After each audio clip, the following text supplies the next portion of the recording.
Hey guys, thank you very much for joining again. I'm bringing you another topic from my TikTok because as you remember, I shot a video asking you to comment with the questions you have, and I promise to answer every single one of the questions with a live stream or a video. So here I am with part 6.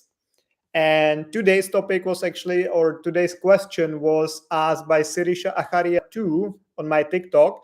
And she asked about translating documents into Czech. She said like how to translate documents from third country, Nepal in her case, and how to super legalize the documents. So here I am. I made 2 separate videos about these topics. One was about translations, how to deal with them in the best way. And I did another video about apostille and superlegalization because those are very specific processes. So if you are looking for very detailed information, just scroll down and find it there. But since I promised I would make a special video about answering every single question you asked, here I am. So first thing is that Sirisha mentioned the translation first and then the super legalization. If you're using a Nepali document or foreign document and you want to use it in the Czech Republic, then the apostille or the super legalization must come first. So just briefly, the difference between the apostille and the super legalization is that both of them authorize the documents for international use, in this case, in the Czech Republic.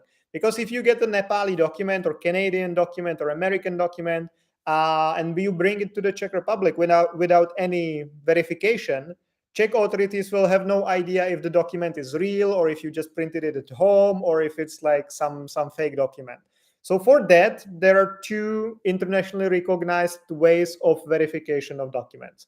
First, or actually 3. First is direct recognition. With some countries, the Czech Republic has this agreement that the documents issued in that country are equal to the ones issued in the Czech Republic. So there doesn't need to be any official notarization or verification. They are just valid as they are. We have this agreement with Ukraine, Vietnam, Russia, and a couple more countries. Sorry. Number 2 is so-called apostille, which is a simplified process, and that applies to all the countries which signed the Hague Convention. That's most of the countries in the world. From the developed ones, only Canada, for some reason, unknown reason, Canada didn't sign or haven't signed yet. So Canada still uses the third option, the more complicated.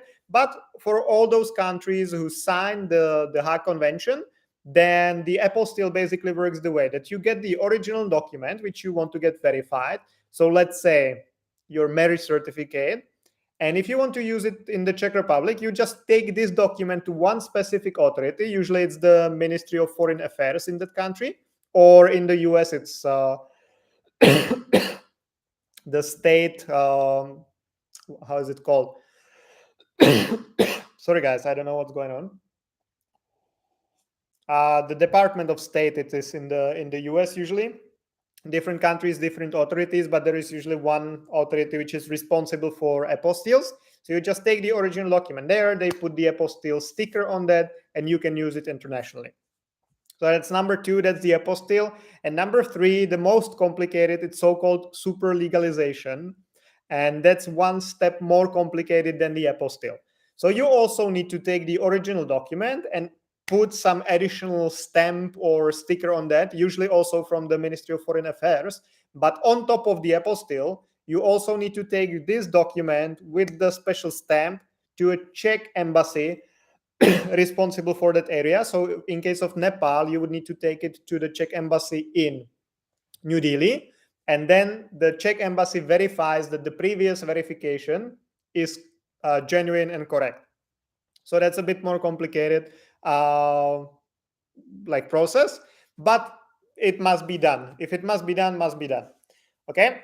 And then only once this is done, you can get the document translated. Because if you just get the original document translated without the verification, then you would still need to do the translation again after you get the documents apostille.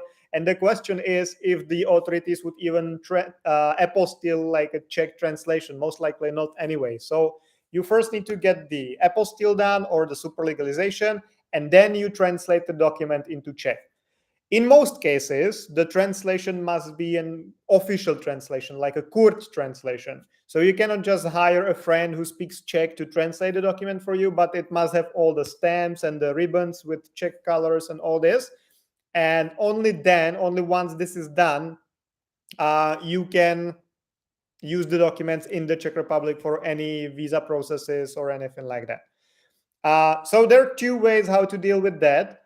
Either if you're applying, for example, if you're still in your home country and you're applying for a visa residence permit through a Czech embassy, you can get in touch with Czech embassy, and they're often able to recommend the translator to you because they work with some, or they have connections, so they can tell you, okay, you got the criminal check, it's apostilled, good, so you can contact this person and they will translate it for you. And then the embassy usually just confirms that the translation is correct and makes it official. So that's one way. But it doesn't work for every embassy, and it's still it might be expensive, and it's still kind of like not very smooth because you first need to get it translated, and then the embassy needs to verify the translation. So it's possible, but it's not really the best way. Usually how we do it is that you take the original document, so let's say the criminal check with the apostille or with the superlegalization, you send it to the Czech Republic via DHL or a similar courier service, and then we get it translated here via an approved notary, approved translator in the Czech Republic, and then we mail it back to you along with the rest of the documents, because anyway, you need to get some documents from the Czech Republic, the proof of accommodation, maybe your employment contract or confirmation of studies. Anyway, we'll be sending you something back. So we can also send this translation of all these documents, and then you can directly use it at the embassy. Maybe one tip here, that for example, for the documents which you will not need again, so like the criminal check or the bank letter, like proof of funds, all this, you can connect the translation directly to the original document.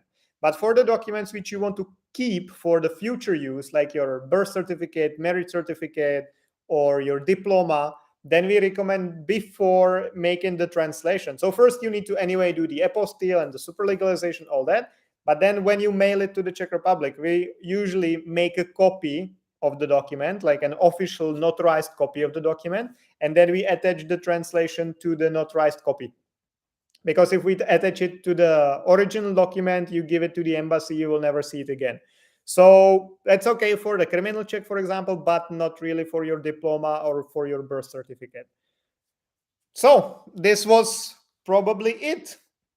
That's kind of an easy topic. I could go deeper into that, but I made another videos about that. So if you need more info, it's already online. So guys, now is the time for your questions. If you have some questions, please ask them on Facebook or on YouTube. Or if you don't have any questions, I'll just go to sleep because it's again like almost 1 o'clock at night. So I'll give you like maybe 30 seconds. And if you have any questions, please feel free to ask. I'll be happy to answer them. If you don't have any questions, I'll just wish you a good night and I will go to sleep. So let's say like 30 more seconds. If you have any questions, just like type it or like, I have a question. So you stop me from finishing the live stream. But it doesn't seem that we'll have any questions. No questions coming on YouTube and no questions coming on Facebook. So that's fine. So thank you very much for joining, guys, and see you again on Thursday. Another live stream, another topic, another answering of your questions from TikTok. So if you don't follow me on TikTok, find me there. And if you ask a question under one specific video where I ask you about that, which was done like it's like 3 videos ago or something, then I will be happy to answer or do a live stream specifically for you like this. So good night, guys. Bye-bye.